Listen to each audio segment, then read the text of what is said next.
Hello everyone. Today we are going to review John Wick. This is only the second time I've seen this film, but it is a really good movie. And obviously there's going to be, I believe, a fourth one in this series now because there's already been 3 movies. I'm not really sure how many more they are planning on doing. I believe there was talks about at least 2 more, so a 4 and a 5, but we'll see. Let me just actually look that up before I get into. I just want to look that up. Oh yeah. Okay. John Wick Chapter 4, 2022, and Chapter 5. Oh wow, they've already both been announced. Okay. So that's interesting, actually. So this movie came out in 2014. I hadn't seen this until I think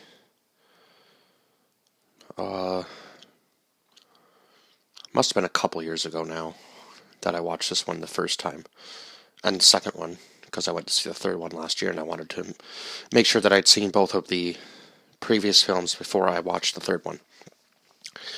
So this starts out with John Wick crashing a car, getting out. He's bleeding to death. It looks like he's going to die. But that's just a flash forward, I guess, to the very end of the movie, because that's what happens near the end, and we find out that he lives. So let's kind of fill in the blanks, I guess, a little bit. So basically, he must have been a contract killer for the Russian mob, I'm assuming, or some sort of Russian. I'm going to say Russian mob.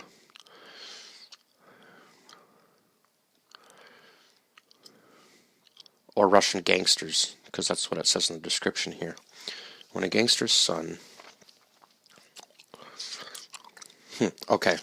So I'm thinking it was Russian mob, or Russian gangsters, I guess, in this case. Anyway, so John Wick has just lost his wife recently. And then the son of this Russian gangster decides that it would be a great idea to go and kill John Wick's dog and steal his car. And it doesn't look like John Wick is much of a he looks like a kind of like a sad, lonely man, I guess, is the picture they're trying to paint in the very beginning. And then you find out when people start talking about him who he actually was and what he actually used to do. And I guess he was a very good at what his job anyway. They used to call him the boogeyman. There was some sort of other terminology for it in Russian, but I don't know the pronunciation of it, and I'm not going to try to say it, but so anyhow, where was I? Basically, people started calling him the boogeyman, but the Russian mobster says that he was the guy that they sent in to kill the boogeyman, so he was even worse. So now he believes that John Wick is going to come after him and his son, so he hires these 2 assassins basically to go in and assassinate John Wick before anything bad can happen to his son or him. But obviously you're rooting for John Wick because they've killed his dog, and his dog was a final parting gift from his wife, so it was his way of mourning. So it was more of a symbolism thing than just a pet. And I understand that better now watching this film for the second time, because I wasn't quite sure why he was so angry, but I guess I get it a little bit better now watching it for the second time, because I kind of forgotten about it being a gift from his wife. So that's why he's going after these guys, because it meant more to him than just being a pet. It was kind of like a piece of his wife in a way, I guess, and they took away from him the fact that he couldn't grieve. He didn't have any real grieving period. So they first break into his house again after he's basically decided that he's going to go after these guys, and he kills all of them. And the action sequences in this movie are fantastic, and I guess there's some sort of a cleanup crew type thing that he calls all the time, and he says he'd like to make a dinner reservation for 12, so it doesn't sound like it's basically like a cover-up, right? And then this crew comes in and cleans up all the bodies for him every time, from the looks of it. Anyway, he checks into this hotel, and that's where the first assassination attempt starts with Miss Perkins. I believe it was Miss Perkins. It might have been Parkins.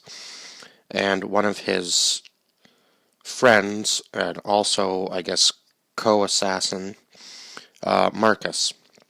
Now, Marcus and Miss Perkins were sent in to obviously assassinate John Wick, but to no avail. And Marcus decides that he is going to help John Wick when he sees that there's another assassin coming after him anyway. So at the end of the movie, the Russian gangster kills Marcus to make John Wick come back, because he knew that would make him come back, right? And give him one last chance to, I guess, assassinate John Wick. But obviously that's not what happens, because John Wick is just a step above everybody else. What else could I say about this movie? I think I've almost covered everything. Let me see. There's got to be more. I guess I could go over some of the action sequences, because I think I've covered most of the story. Because the basic story is just him going after these mob bosses, gangsters, and trying to kill them. The hotel he checks into, there's this secret part of it called the... Why can't I think of it? Let me look that up, because I can't think of the name of it right now. I hate when that happens too, and I just watched the movie. Oh,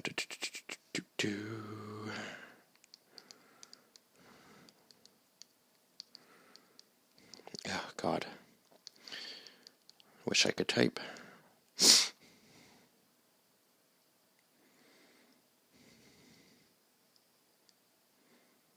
The Continental Hotel. Okay. Yeah, so it's called holy crap. Okay, it's called the Continental Hotel. There's a secret room in the back where all the assassins basically get together. He talks to this one guy, and John Wick's thing is that he's retired, but clearly he's back in the game, because he's going after these guys, so nobody actually truly believes that he's retired. And everybody says to him that he wouldn't be where he was if he was actually retired from what he used to do. Yeah, that was kind of an interesting concept, I guess, because the guy behind the desk calls up and talks about noise complaints, and even asks him if he needs a dinner reservation. So I guess they kind of know that this hotel is kind of where all the assassins basically accumulate, which was kind of funny, because I guess that keeps them off the streets, and I guess obviously assassins have hits on one another, clearly, and at least in this movie they do. And I think that probably covers everything I was going to talk about, which is actually kind of surprising, because I thought I would have more to say about this movie. But right, at the very end, you find out that Miss Perkins was basically the one that betrayed Marcus and sold him out to the Russians. And he kind of, I guess he figured that. He is able to kill 2 people in the house before he ends up dying himself. And then obviously the car chase scene at the end, where John Wick is able to finally kill all of the remaining Russians. And I believe he actually does kill the Russian mob boss at the very end, because it didn't look like he was living anyway when John Wick walks away. Before the final scene where he finds his new dog. That's an important thing to touch on, too. So, yeah, he does have that dog throughout the next 2 movies, I believe, anyway. At least the next 2. And I think, besides Miss Perkins' license or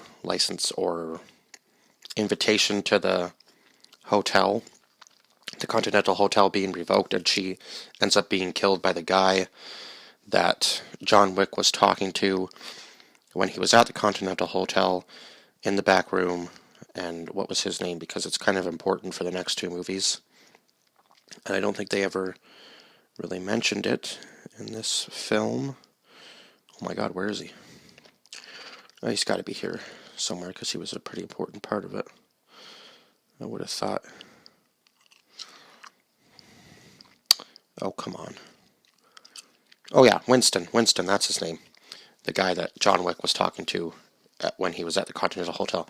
Okay, now I think I've covered everything. This film was definitely a 10 out of 10. The action was good, and one thing I noticed is that the realism in this movie, rather than when cars are hitting something and they just explode, it actually looked real, because most movies would do it where the car falls like 10 or 20 feet and it blows up. But at least this movie had some realism where it was just like the car was getting crushed and things like that, rather than hitting the ground and blowing up and exploding, which I like. Realism in Hollywood movies needs to happen more often, because obviously we've seen shows and stuff on what can actually happen and how much power it would actually take to do the Hollywood effects in certain situations. So I'm happy for that, and yeah, I think all the action sequences really good. And I think, yeah, that covers everything. So yeah, 10 out of 10 for this film. So please like, share, and subscribe. I don't know why I couldn't think of the word share. And comment down below your thoughts on this film, because I'm sure, obviously, this series has become insanely popular since it started. But obviously, it's Keanu Reeves. He's an amazing actor, so of course it's going to blow up. So anyway, that's it for now, and I will see you guys in the next one. Bye-bye.